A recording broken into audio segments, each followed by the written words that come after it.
بادشاہ کے محل میں صفائی کرتے ہوئے جب ایک بھنگی کی نظر ملکہ پہ پڑی تو وہ پہلی نظر میں ہی اس پہ فدا ہو گیا، لیکن اپنی حیثیت اور ملکہ کی حیثیت میں فرق دیکھا تو سر جھکائے وہاں سے چلا گیا، پر دل تھا جو ایک ملاقات کی حسرت میں تڑپتا رہا۔ عشق کی بیماری نے جسمانی بیماری کا روپ لے لیا اور وہ بستر پہ پڑ گیا۔ بھنگی کی بیوی اس ساری حالت سے واقف تھی۔ بھنگی کی خراب حالت کی بنا پر اس کی بیوی اس کی جگہ کام پہ لگ گئی۔ کئی دن تک جب بھنگی ملکہ کو وہاں نظر نہ آیا تو اس نے اس کی بیوی سے دریافت کیا۔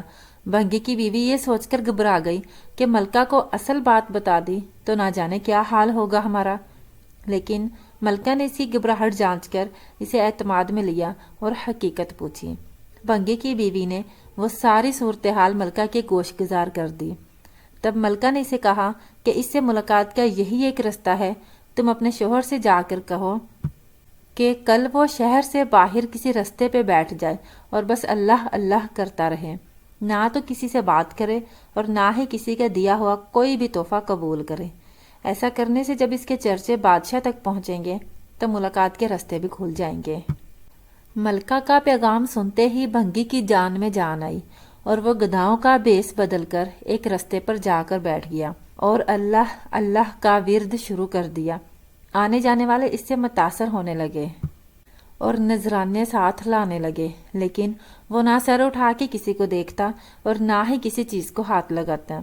کرتے کرتے خبر بادشاہ تک پہنچی اور اس نے وزیر کو بھیجا کہ دریافت کرو کہ کون ہے اور وہ اس کی سچائی کس حد تک ہے۔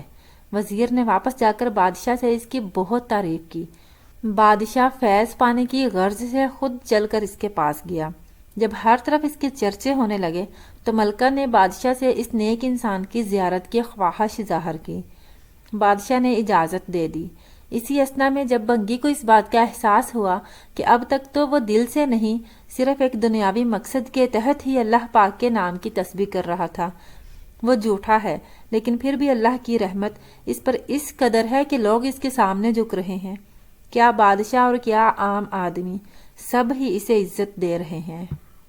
یہ کرامات تو صرف زبان سے وہ پاک نام لینے کی ہیں، اگر سچے دل سے اس نام کی تسبیح کی جائے تو وہ اور کتنی رحمتوں کا نزول مجھ پہ کرے گا۔ جب ملکہ اس کے پاس پہنچی تو اس نے سر اٹھا کے اس کی طرف دیکھا تک نہیں، اور ملکہ مطمئن ہو گئی کہ کوئی آج اس کی وجہ سے اللہ پاک کے قریب ہو گیا ہے، اور وہ روتی ہوئی واپس اپنے محل چلی گئی۔ بے شک اس پاک ذات کا ذکر اپنے آپ میں ہی ایک رحمت ہے۔